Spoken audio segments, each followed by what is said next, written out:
university is really about the network, what you get out of it, rather than the content from classes. How I think about life, and this is inspired by Elon Musk, is to reason from first principle thinking, which means that rather than thinking from analogy, meaning what everyone has always been doing, we think about fundamentally what cannot be disputed and what must be true. And when I think about what can university provide you, of course it's the network, it's also the resources. And many people forget that. I know I have a friend who's doing a social media startup, and a big part of starting his company is that he already has a lot of clients on campus. And I think that played a big part of why he has become so successful today. Hey guys, welcome back to another episode of Z-Lane. Today we have Luke here, who is currently a student in the London School of Economics. So Luke, why don't you just do a brief introduction of yourself? Sure. Thank you, Bosco, for inviting me to your podcast. So I was born and raised in Hong Kong, and during my time in Hong Kong, I studied at a local school for 8 years in DBS, and after that, I switched to the school that you're in right now, Canadian International School in Hong Kong. During my time in Hong Kong, I've also had the privilege to have spent a good amount of time in the States and Canada. So I'm very lucky to have built a great community there. So right now I'm living in the UK. As you said, I'm studying at the London School of Economics. Outside of university, I've been spending a lot of time advising and guiding ambitious high school students to be selected into their dream school through my university consulting business, which we've had a lot of success in this university cycle for class of 2024. And I know we'll continue to have incredible acceptances again for 2025 group. And yeah, outside of work, I like playing classical music. I enjoy photography. I also love learning about social issues from people who share different perspectives, and American politics too. Nice, Luke. So you've been back from London to Hong Kong for a couple of months now, and 2 weeks. So how? 2 weeks. So how has the life at London been compared to Hong Kong? And I'm pretty sure it's probably much colder. So what was actually your expectations and your first impressions of London when you went there? My first impression was that London is a lot bigger. I'm very lucky to have been to London a few times before I moved there. But London is very nice. There's always a lot to do, actually. The museums, most of them are free, so we make use of that a lot. In the winter, it's quite tough. As you said, it's very cold. Sun rises at like 8, 9, and then it sets at like 3, 4. So that it can be quite tough in those few months for a lot of people. Yeah, incredible people, incredibly diverse, and yeah, I enjoy that a lot. Nice. Actually, one of the things I heard in London is that many people ride their bikes to school. So do you live in LSE, or do you live next door? I live near LSE, so yeah, you're right. A lot of people ride their bikes in London. I do too sometimes, because if I walk there, then it's like 30 minutes, and if I bike there, it's like 5-6 minutes. So it does save a lot of time, and it's very convenient too. Mm-hmm. Yeah, I guess it's pretty good cardio also in the morning. So it's a Absolutely. win-win there. So yeah, let's just get straight into your overall background and some questions that I have regarding your basically regarding your primary school, and talking about DP program as well. So I guess before we get into all of the study tips, which I think many people have been thinking about really deeply, what subjects did you actually take for the DP program? I took standard level. I did Chinese, B, math, AA, and ESS. And then for HL, I did English, language and literature, global politics, and economics. Nice. So I guess overall, with this entire DP program, obviously, I guess that has been in the back of your mind or probably, archived or trashed away ever since you went to LSE. So was there any particular tips or subjects which were most memorable and you would like to share with the audience here? Tips. First thing I would say is to be direct and concise in our communication. And that is orally and, of course, in written too. And that's so important because firstly, academically, we have to write concisely and directly, or else the examiner, they won't understand what we're saying or what we're trying to argue really easily.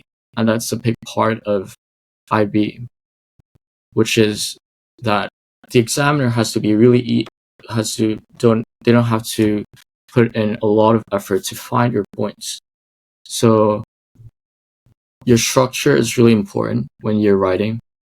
So that is really important. And professionally, this helps us professionally too, because in the world of business, time is money, and it's also a form of respect. We're respecting others' time, and we have to be efficient. So it definitely helped me a lot to be direct and concise in communication, both academically and professionally. Second thing, which maybe not necessarily so academically, is to recognize that we have very limited time with our friends. And that is what a lot of people, I think, neglect and don't think about a lot, because say right now you're possibly you're in grade 10 and you have around 2 years left in high school, and then people will be scattered around the city, the world, and you'll not be able to see a lot of people again. So I made an effort to really spend more time with my friends despite our busy schedule. And the third thing is reflection. Reflection is so important because that's how we improve and grow.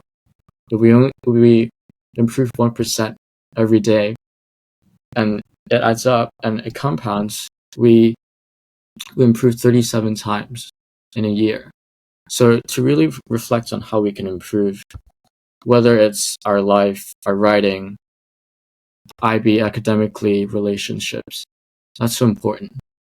And in terms of academics, as you just said, when teachers know that you're constantly trying to improve and reflect from their feedback, then they will want to help you. They will want to, whether that's giving you a better grade if you're just a little bit off, makes a huge difference. Mm-hmm. Yeah, I really like the points that you bring out there. And yeah, especially with the one about improvements, like, if you're a teacher, then you're for sure 100% going to want to see the student being eager to improve no matter where they're starting out in the beginning of the DP program. It really matters, at the end of grade 11 or at the end of grade 12 where you are rather than the beginning. So in terms of friendships, and you mentioned how many people, if you guys are listening from the DP program, you're probably going to understand that it's a pretty busy schedule. I interviewed a couple of guys previously on the pod, which you can for sure check out later, and they have mentioned how they have to spend a lot of time each week studying for the 6 subjects, especially in the beginning of the DP program, especially when the transition from MYP to DP. So for you personally, Luke, how did your overall timetable look like, just roughly, if you still remember? To me, every day was quite different because of course there's school, and then I was doing stuff outside of school. I was doing a lot of photo shoots at the time, and then maybe sometimes after school, back to back, I would have a few shoots or trying to have meetings and stuff. So it's quite different every day. But the thing I try to do is to structure my day really well, and to make sure that I work smart and not necessarily hard. Of course, you have to work hard too, but a big part of it is working smart, and there's a distinct difference. Working smart, to me, it means 2 things. The first thing will be that there's a lot of time that are quote unquote wasted that we don't realize. So for example, when we're taking the subway or in a car or something, a lot of times people are just scrolling through their phone, looking outside, wandering, whatever, daydreaming, listening to music. But what I try to do a lot throughout my DP is to make use of those time, because I recognize that those times, those maybe 30 minutes, hour transportation time, they add up a lot. For example, if back and forth to school every day, it will take 1 hour, 1.5 hour. You can times it by 5 or 6, 7 for 1 week, and then look at it in a year. How much time did you spend basically doing nothing? So I try to make use of that a lot. Sometimes during lunchtime, I would be like, okay, this week I'll spend 2 days with friends, or 1 day with friends, 2 days in meetings, and then 2 days working by myself. So I have a good balance between spending the limited time with friends, but also getting my stuff together, getting work done, so I can work on the stuff that I can actually excel in high school, and also do the things I love at the same time. The second thing will be to recognize that there's marginal diminishing returns. What that means here is that, say you work, so there's a test coming up, and you can study for 20 hours for that test, and you get 85%, which is not bad. But if you put in, say, 10 more hours, so that's 30 hours, then you do 90%. So we need to ask ourselves, is that 10 hours extra worth it for that 5%? And sometimes it may be worth it, and sometimes it may not be worth it. And we need to think about that. What's the opportunity cost there? What could I have done in those 10 hours? Maybe in those 10 hours, I could have either spend time with friends or do something even more productive that's gonna generate more results in my life or in other areas. Mm-hmm. Yeah, I completely agree with what you said, like, especially with the part about the diminishing returns. Like, it's really about, the end goal of what you really want to achieve. And I think it's pretty different for everyone. So in terms of the overall, IB program, what do you think was something that you were most frustrated about?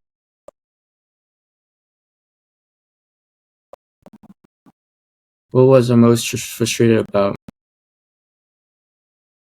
I would say one thing is that we don't have time. It's very limited time, and we feel very overwhelmed at times. So sometimes I would have like so many deadlines tomorrow, and then I'm here sitting in front of my desk here at 9 p.m. I'm like, there's no way I can finish this. And the only way I could do this is to really stay up all night. So that was a big part that me and a lot of my friends struggled with, which is we feel quite overwhelmed at times, especially during the times where we were applying for universities. So I applied to a lot of universities, and that took up a lot of time. I'm balancing that with what I do outside of school and everything else. It's quite hard at times. Yeah, I'm pretty sure it's a pretty common theme amongst, many DP students as well. So, I mean, in terms of when you look back at it, do you think there were some ways or some, potential strategies that you would have or could have used to kind of decrease this overall feeling of overwhelmness? Or do you think it's something mandatory that many, or basically all IB students have to personally face, which is this time issue? I think inevitably everyone goes through this. But there are ways that helped me a lot. And the first thing is to break it down. For example, there's a there's something called the extended essay, which is a 4,000 word thesis that you write according to subject that you choose.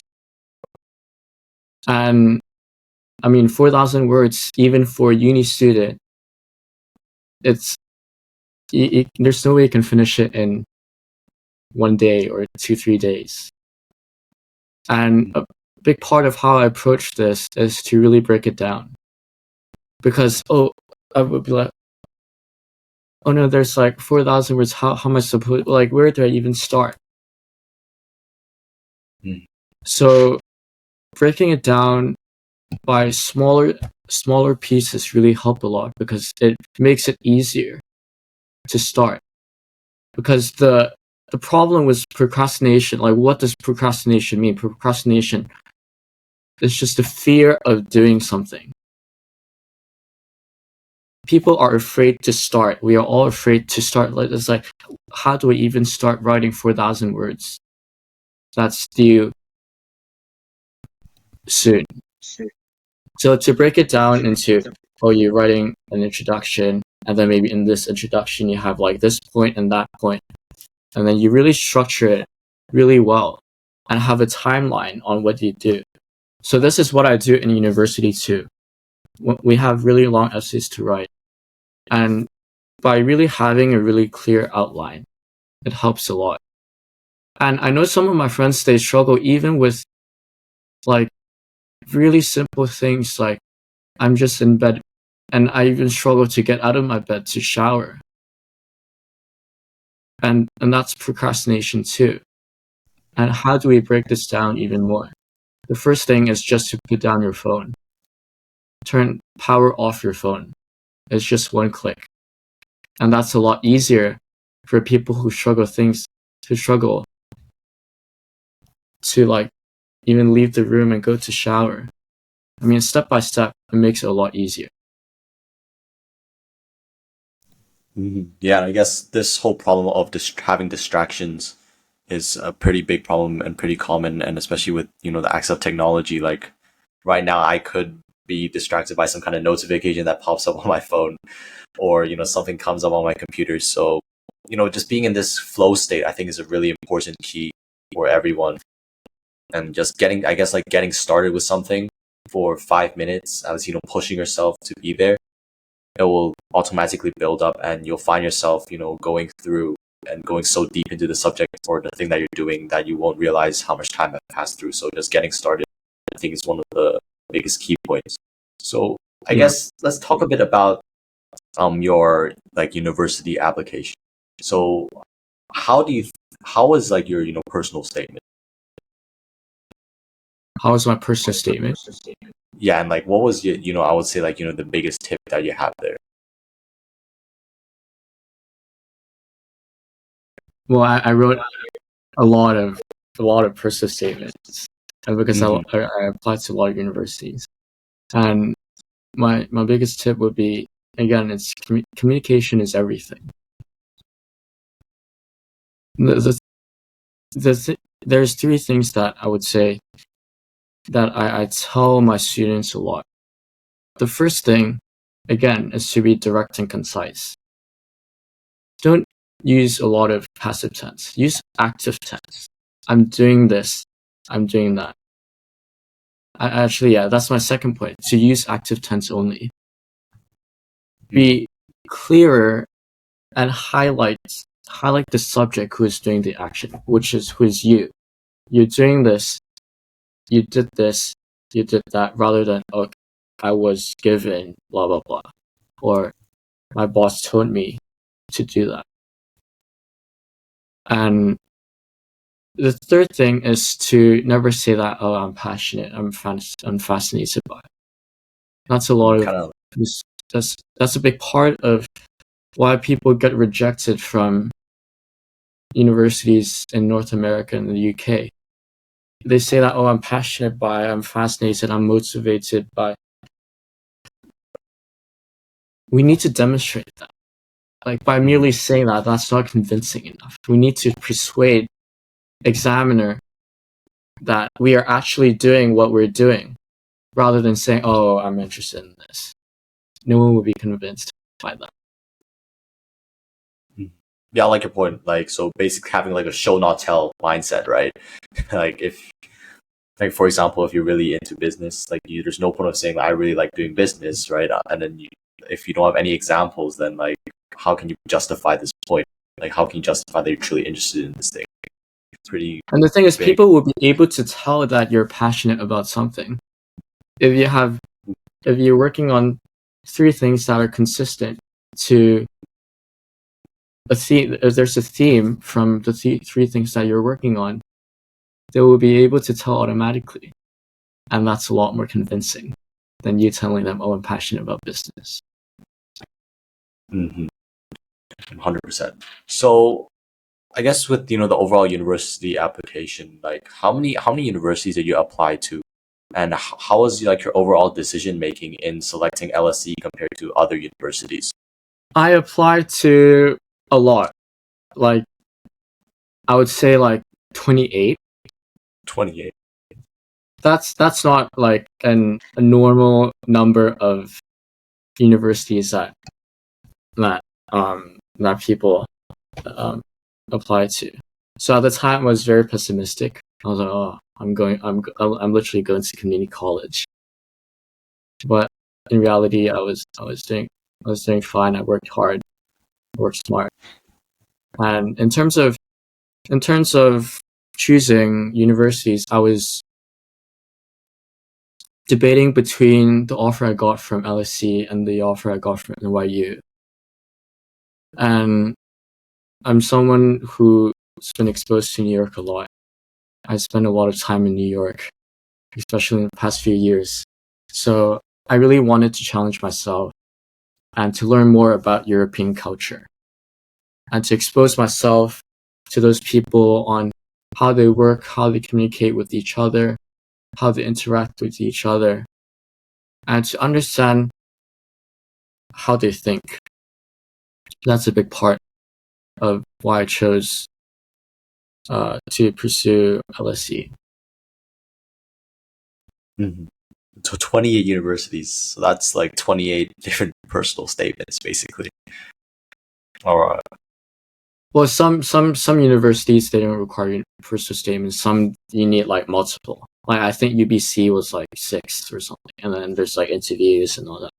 So that was a lot of time. No, But in that's still. hindsight, I don't regret it at all. Mm.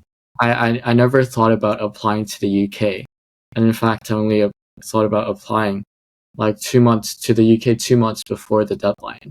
I was like, oh, where should I apply to? How should I approach my personal statement?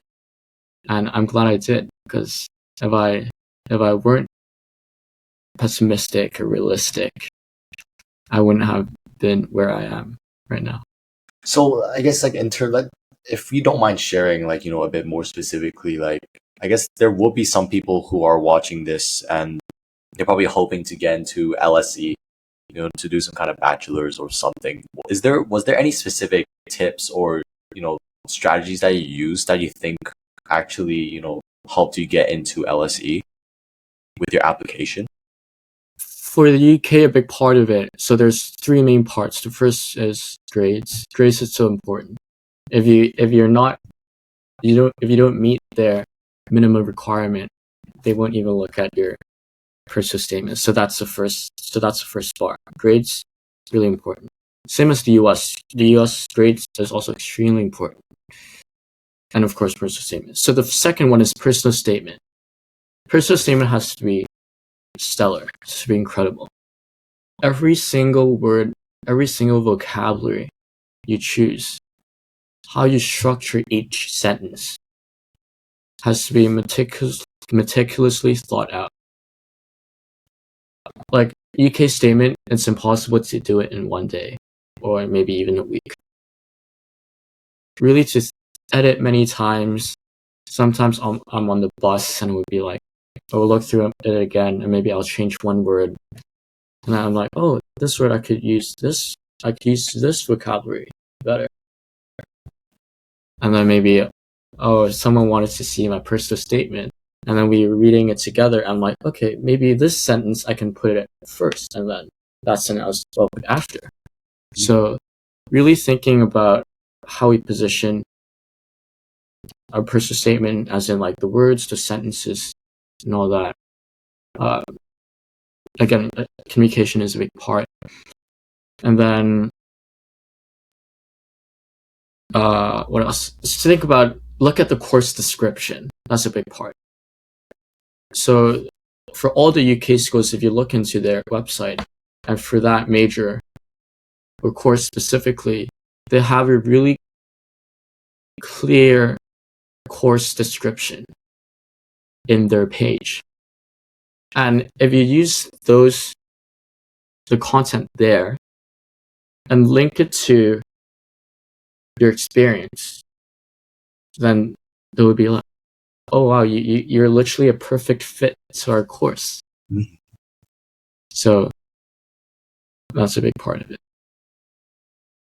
Yeah, so doing adequate research and basically caring about these small little vocabulary details. So with, I guess, your whole application, did you, like, in any point, like, did you do like any, like, I guess, like, outside, those like different businesses that helps you like look at the personal statement or like sharpen it? Like, was there any of that, or like was it just solely written by yourself?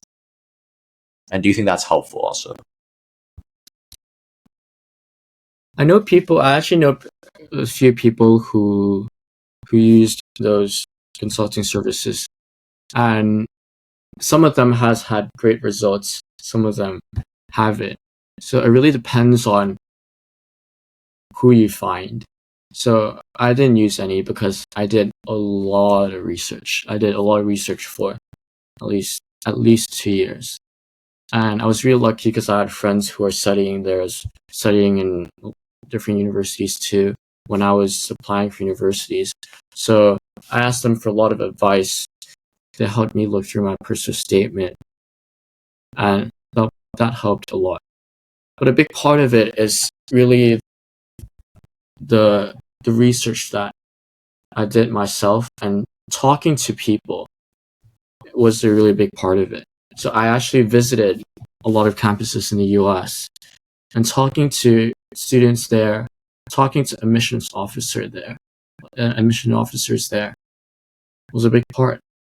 And by doing that, I've been able to combine all the knowledge that I have across different university systems. So that helped me a lot. Mm. Yeah, so getting to know, more network and getting to know alumni is, yeah, pretty key for the university. The big part of it at the end of the day is to really put in the work. Getting into universities is really not about relationships, unless you're donating $5 million to Harvard or something. But it's a lot about putting in the work yourself and really understanding the system. Like there's a lot, like when I was applying to universities, like I was like, oh, I wish there was someone that I could ask all the time. It's like, oh, should I use this word or that word, or should I give this detail to, like, this is a big part of US applications. Like, should I put this detail in, is like, or that detail in there, or should I include this in my activities section, or how should I like order them? Like, these are the small things that I know a lot of students thought about a lot when applying to universities. Got you. So it's about these small decisions again, and also like a whole lot of research. So I guess like accumulation. So you should probably like start early and start looking at different universities, and I guess selecting I guess the right universities also it's definitely going to be key. And I guess it takes time as well to see, because there's just so many different university options. And yeah, I guess like also networking is pretty important. So let's talk about, your life at LSE. So, I also did some research, and as many of you guys probably know, it's ranked top 10 for, many different subjects, including, economics, philosophy, psychology, just to name a few. So how does, your average day in a university look like? Well, honestly, it's quite different every day. So And you're gonna say that. Mhm. yeah, the good thing about university is that you get a lot more control over your time compared to high school. So in high school, you kind of have to spend 8 to 3 or 9 to 4 or something like that. You're there at school the whole day, and then after that you're gonna have to do work, and then you sleep. But then in universities, you can skip class, skip lectures, and really deciding on what's important to you. So day in a life, maybe I'll wake up, I'll maybe read, I'll take a shower, get some work done. If I choose to go to uni at university, if I choose to go on campus, then I'll go to campus. Maybe I have class, I have meetings. Maybe I get lunch at school or sometimes at home. And then maybe more classes, more meetings, more work. Sometimes I maybe get coffee with friends just to have a chat with them, catch up with them for dinner, for coffee, for lunch. And then, yeah, maybe sometimes if I had time, I would play my Xbox. I literally bought the steering wheel in the UK, so I have a lot of I have a lot of fun playing that. I don't have a lot of time for that, but whenever I do, it's a really good time to get my mind off of all the stress, all the work, and everything. Hey guys, just a quick second before we get back into the pod. If you guys didn't know, there is a value doc link in the description, which is prepared by myself and the guests, which will contain all of the resources and tips mentioned in the podcast. It's 100% free. We have spent hours on this, so we would appreciate if you could just check it out. All right, guys, back to the pod. Yeah, I guess like a heavy topic that many people like talk about on the internet and everything is that the value of going to university is network rather than the program itself, because the program itself you can find it somewhere else on the internet or anything. So as a first year student in LSE, could you briefly describe what type of people you kind of like this general overview in LSE? Like, are there a lot of entrepreneurs, or are there a lot of like X type of people? Yeah, I agree with you. Actually, I'm also a strong believer like you, and I know a lot of people would disagree with me, that university is really about the network, what you get out of it, rather than the content from classes. How I think about life, and this is inspired by Elon Musk, is to reason from first principle thinking, which means that rather than thinking from analogy, meaning what everyone has always been doing, we think about fundamentally what cannot be disputed and what must be true.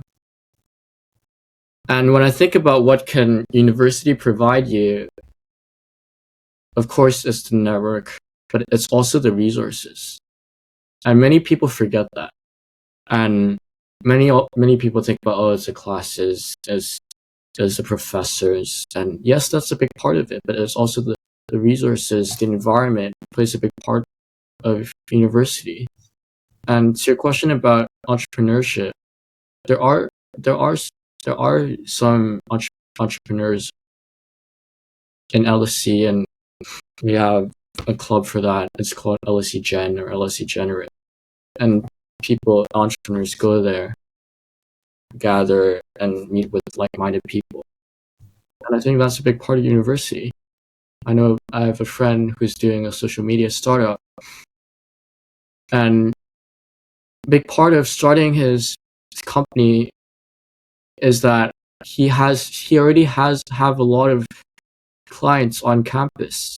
His target audience can be university students, and he had some of his friends or to share on how they can be ambassadors for his startup and all that. And I think that played a big part of why he has become so successful today. Like, if we think about how Mark Zuckerberg started Facebook, his first clients and his first target audience were his peers around him. And I don't think, and it would be hard for some people who drop out of high school or are not or did not pursue university to have that base, because university gives you an identity. You're a student, and it gives you kind of a few years time to figure out what you want to do, rather than being forced to start something or be in the workplace already. So it comes down to basically how you basically use your 4 years or your 3 years at the university, I guess, at the end of the day. And I really like, your angle on having your peers as, your first clients, as literally you're going to the same university every single day, you're seeing them every single day, so you understand their pain points and you understand, what they like and what they don't. So that's a pretty good opportunity for sure. With, I guess, I just also want to ask, I guess many people think that LSE is a, heavy work institution, especially with many UK universities. So how's the overall workload for you for, coursework? For every course for every major, for every course is different, but generally it's quite a lot of work compared to other UK universities, and I would say it is heavy academically based, but it also provides you with the time to work on other things that you're passionate about. So yeah. I guess also another thing is, in terms of the interns, I guess many people on the internet are talking about how specific universities, they will have company reps come to the university and promote their company. To a certain extent, for some students it could be harmful because there's just too many, the companies are forcing them to join the company even though they don't really enjoy. So how's your overall thinking and perspective with that, especially when you probably worked in a couple of interns already? How's your future approach on this? Yeah, I understand where you're coming from in terms of a lot of companies choose to go to the universities that they're targeting. And I'm very lucky to have LSE to have a lot of that. And at the same time, I don't feel any sort of companies forcing anyone to go, because the job market is so bad right now. And even when times are good, it's not pushy at all. And a lot of the times you're almost never forced to go. It's more of you want to go, then you will have to take time out of your day, out of your week to go meet them. And I know a lot of people will know job market right now is so tough. Economy around the world is so bad, maybe other than the US, but even in the US, job market is quite tough because COVID, they hired a lot of people. Yeah, interns is really a numbers game. People literally apply to 200 jobs, and it's quite hard to fathom the work that we have to put in just to get maybe a few interviews. So in terms of the companies that you did intern in, as I've seen your LinkedIn profile. You worked in I think many different I guess financial institutions. What would you say was one of the most memorable piece of experience, or just in general, how did it feel for you, especially going into such big companies? Well, I didn't work in really big companies, and especially as a high school student, it's quite tough, and it's quite frankly impossible to get into big companies because they only hire university students.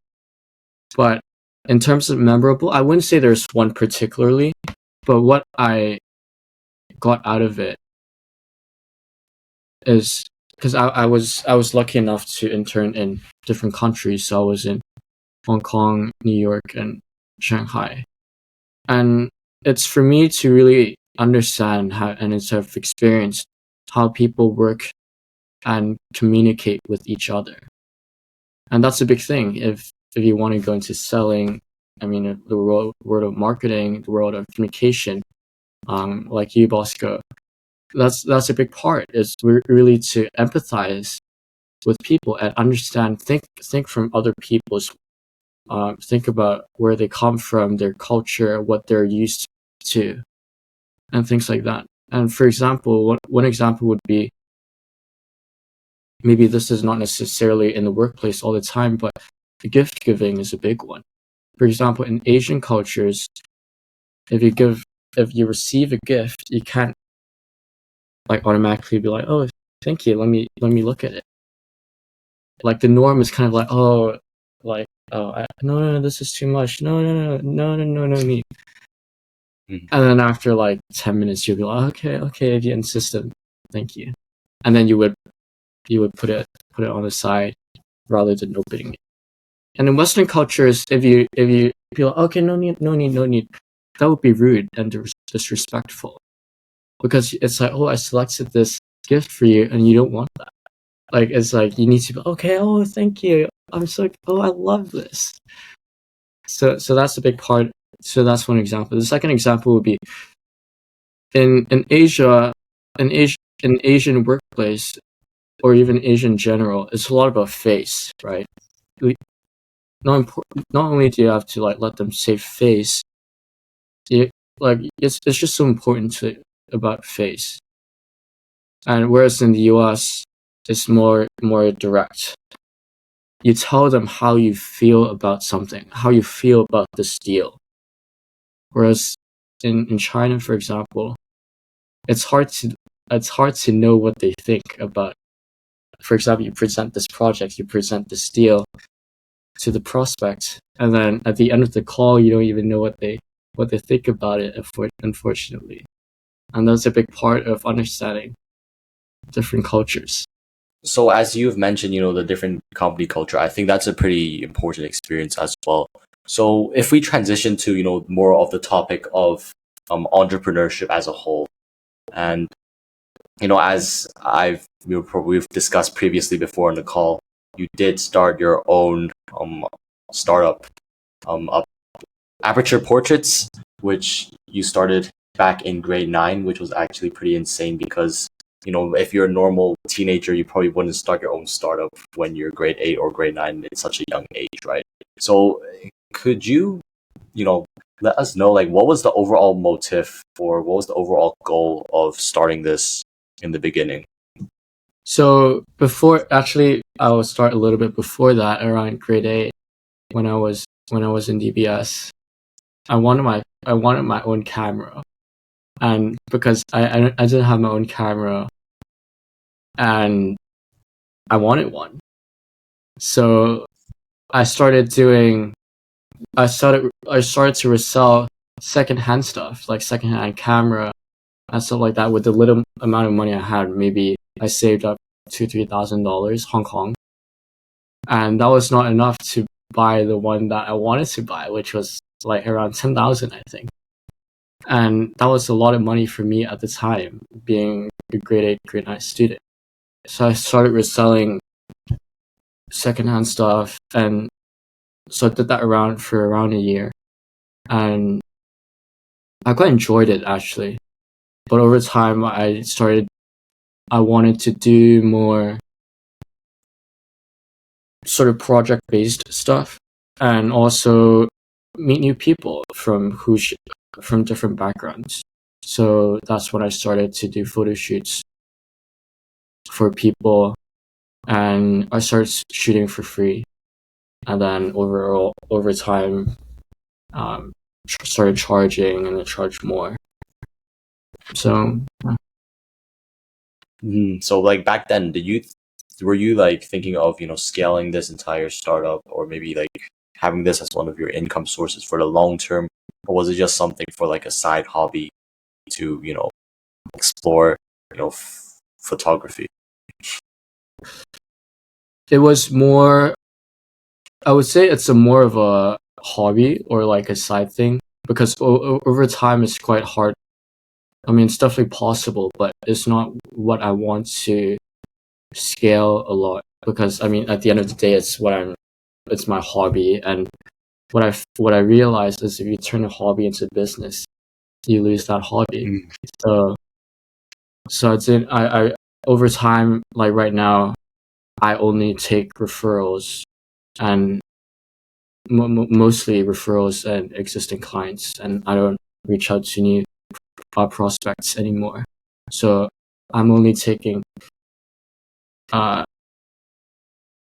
clients and deals that I want to take right now, because I'm very fortunate to be able to do so and shoot what I'm most interested in. Like I've done, like what I love the most is I love doing weddings, I love doing parties, and sometimes corporate events.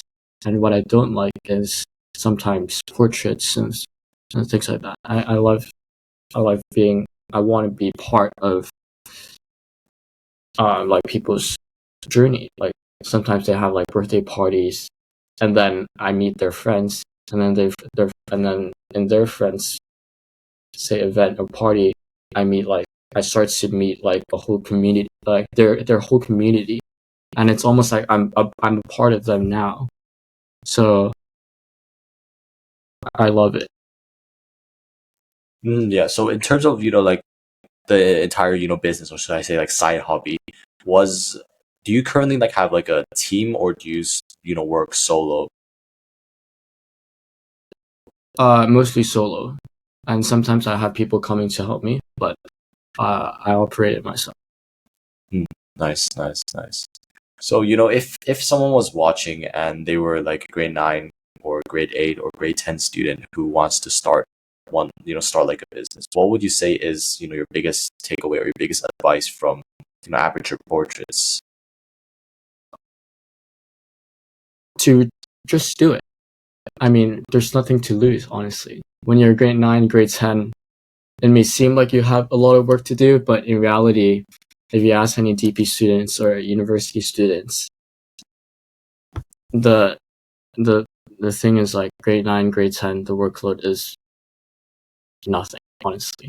So, and also the grades in grade 9 especially, it's not that significant, and it won't affect your university prospects as much. So it's really the time to pursue entrepreneurship if that's something that you're interested in. I guess that's something that I might have slightly personally regretted for not starting a bit earlier, because I started my journey about 1 year ago, and that was, I guess, like the end. But if I maybe take that time more seriously beforehand, we might have gone somewhere further. So I mean, I also heard that you're obviously doing consulting, right, and helping ambitious students to be selected into competitive universities in the US, UK, or Canada. So could you also like briefly describe what's going on there, and do you plan to do this for a long-term period? So you're right. After I finished high school, I was like, I really want people who are students who are younger than me, who are also as ambitious, to get the sense of reward, the joy that I was able to have from all my hard work and all the sacrifices I made to get into my dream universities. So when I was applying to universities, as I mentioned earlier, I was struggling a lot with like these little details. Like I did a lot of research, and those are the things that everyone can find online if you dig deep enough. If you put like 100 hours, there's no way you will end up knowing nothing about university applications and how to position yourself better. But the thing that I struggle with is like, okay, there's like these details and a ton of small decisions that I had to make, small or big decisions that I had to make, that I had people to go to, but then I couldn't like bother them every day. So I wanted to be that person for many ambitious students. I'm there for my students every day, every second I'm awake. You can call me unless I'm dead. You can always call me, and I'm always there to look at your stuff, to provide advice, and really help you from the start to to finish. So right now, even though it's May, and I mean it's June, all my students already had all their offers, but I'm still helping them on those little stuff, housing, everything, and scholarships.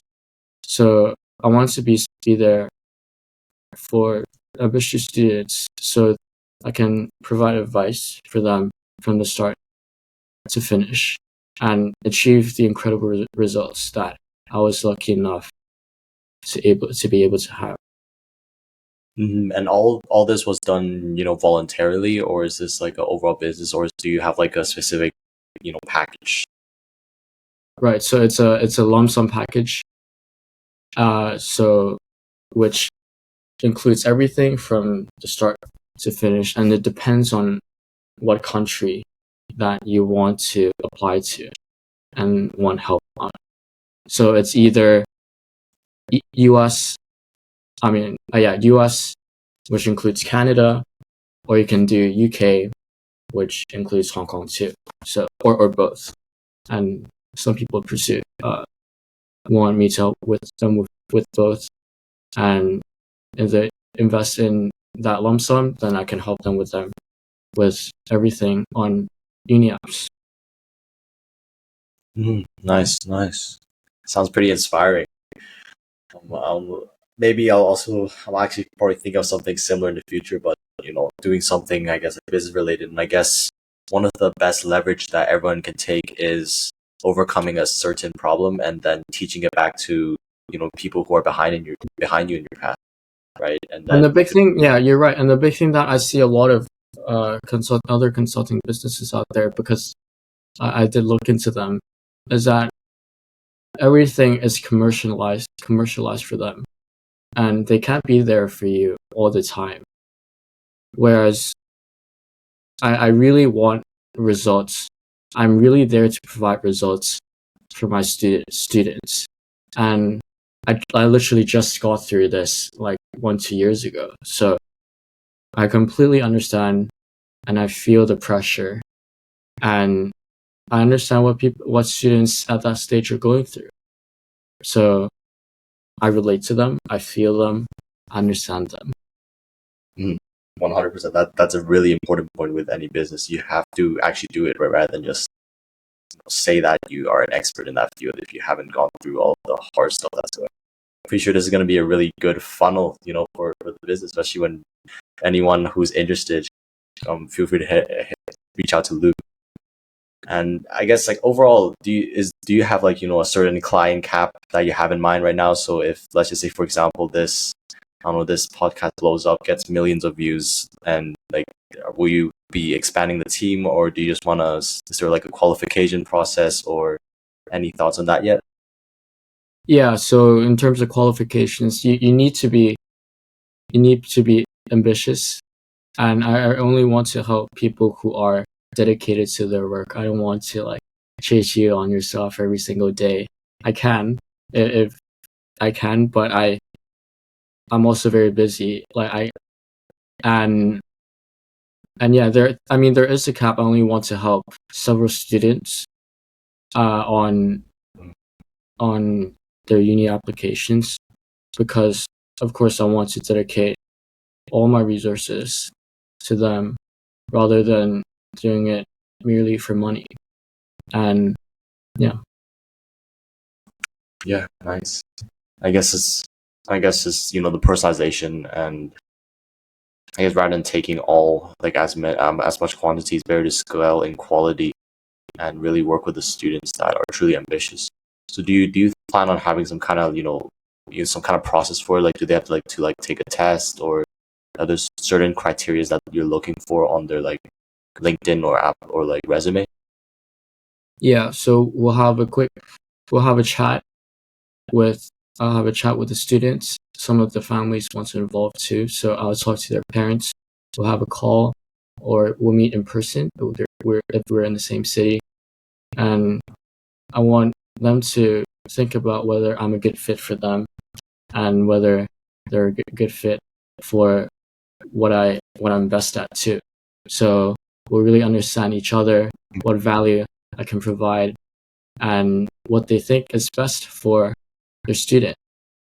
I really like how you like also take the parent approach, right? Because like parent knows the child, I guess, a lot more. So rather than having like strictly just implementing some different things that you personally have, I guess, like found really successful, it might not perfectly fit for the student, as every student is pretty much different. Transitioning away from the entrepreneurship and financial world and DP world, I also saw that you participate in multiple services right now, and also in the past, right? And of course, the reason I probably know you is because we were in UNICEF together, right? I remember we did like some kind of projects together. That's how I first met you. And we also see that you're an English teacher for Tutors for Ukraine in the past, and Inquisitive Minds Hong Kong. So my question is, was there some sort of like motivation, or did you have like some kind of deeper connection with like children when you were young? Because like I guess like the common theme that we could see with UNICEF and Tutor for Ukraine is, I guess, like helping students. So was there like a specific motivation or story behind that? I'm a big believer that how you grew up lays the foundation for your future. Having been so privileged to have grown up having tremendous resources and support, I wanted to just do whatever I can do so underserved children and kids in my community can also receive the support that they deserve. And the second thing will be that a lot of my older friends helped me a lot and they supported me a lot along the way. And I want to provide that for kids who are younger than me too. So whether I can do this voluntarily or not, I want to help people so that they can again receive the support they need. And for the university stuff, I mean, it's quite impossible for me to commit to this voluntarily because I have very limited time. But for people who are underserved in my community, I'm more than happy to help them as much as I can. I really like your point there about the growth, because literally like students right now, they will be the future leaders of our next generation, and it's really truly about what you have absorbed in your childhood, which would build this characteristic of a leader, or this characteristic of a person who actually change the world in the future. So I guess we've talked about so many different topics here. What would you say is your one biggest advice that you have for people who are listening till this point? The biggest thing I've learned in the past few years is really to listen to other people. And I think that has helped me tremendously, whether that's my relationship with my friends, meeting new people in events, professionally, academically. That has helped me a lot. Really to listen and let them talk as much as possible. The thing is, people like talking about themselves, and we all inherently have ego and we like to be proud of our work. And especially in these 2 years, I've really made an effort to look at people around me and be like, okay, I really respect you, because whether you share the same background or perspective with me with me or not, I would try to talk to you, to understand you, and by listening to you. And I come to realize from a young age that I enjoy surrounding myself with people from all walks of life, because I love learning about their perspective and experiences. And again, I'm very lucky to have spent a lot of time in the US and Canada too, and I think that played a big part of who I am right now. I love culture. I love how different people interact with each other. So yeah, even for friends who are much younger than me, like you, Bosco, I've learned a lot from them and you, and of course, vice versa. And this is so important because by listening to them, not only will they teach you knowledge that you don't already know, but you will also be able to start seeing the world in ways that you didn't previously see. I mean, they have skills that you don't have that you can develop. So one example would be I was in Toronto last year and this year, and I met this incredible friend who runs a big restaurant, and they have restaurants around North America, and I had no knowledge about this industry, and by really listening to him and his experience, I mean, not only do I learn more about Canadian culture, American culture, I now know a little bit more about what it takes to run a restaurant. I mean, when we eat in restaurants, we never think about, they have to like buy more expensive plates, because if you wash them like 3 times a day for like a year or two, then it starts to wear off. So you need to buy a more expensive plate. Then maybe if you're able to achieve economies of scale, then you can save a lot of costs. So that's one example of me really listening to them and try to be curious and inquisitive, even if people don't share the same perspectives and backgrounds and cultures from you.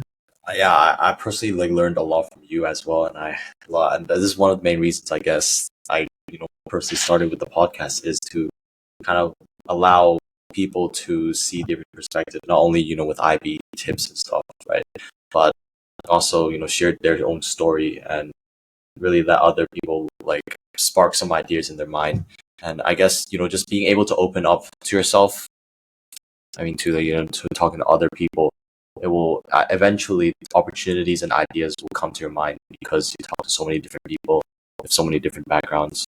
And yeah, I think it's the beauty of humans, is that we have the ability to actually connect with one another and create amazing things, unlike some other animal species.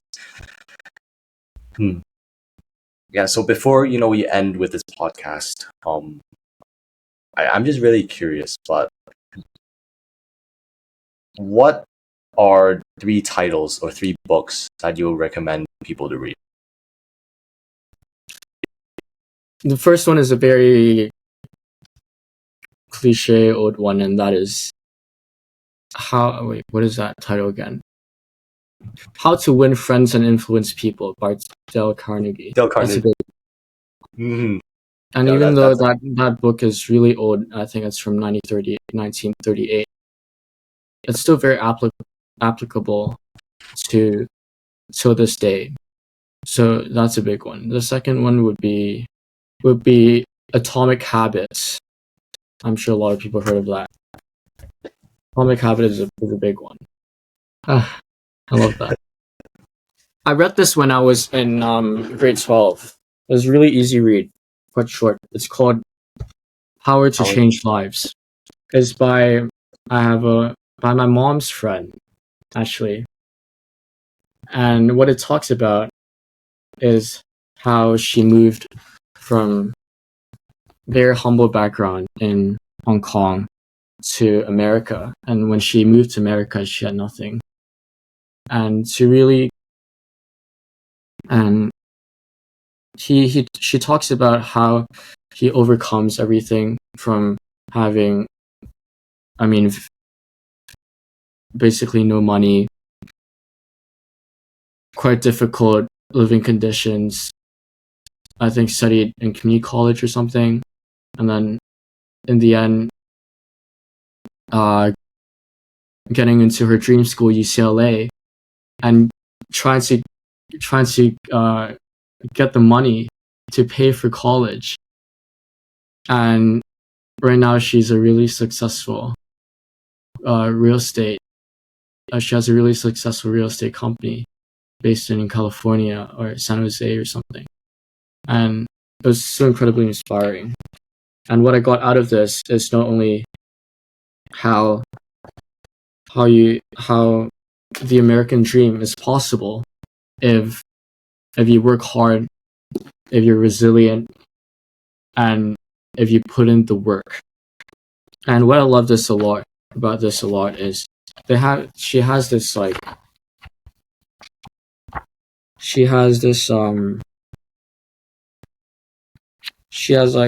after every chapter she has like this advice kind of column, and it's quite practical too.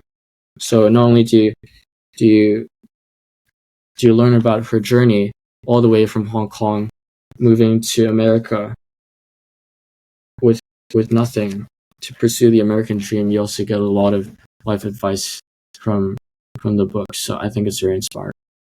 Wait, it's Power to Change Lives by Helen Chong. Yes. Nice.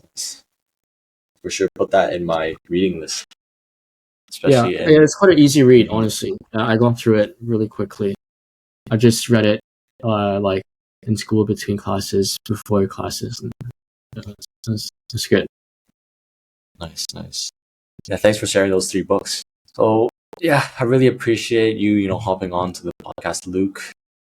I'm really looking forward to see great things happen in the future with you. Like I think it's gonna be in a very exciting period, especially AI and tech. And I still personally believe that as long as we are able to do something that we enjoy, then we'll succeed no matter what happens at the end, no matter how long it takes. Hope you guys watching if you guys are still watching, hope you guys enjoyed the podcast with Luke. I'll put Luke's contact in description if you're interested in the consulting and just in general, if you want to just chat with him about LSE or just whatever interesting in the podcast. So yeah. Feel free to reach out to me about anything. Happy to help. 100%, man. Great guy. So yeah, I'll catch you guys in, I guess, the next podcast. Peace out.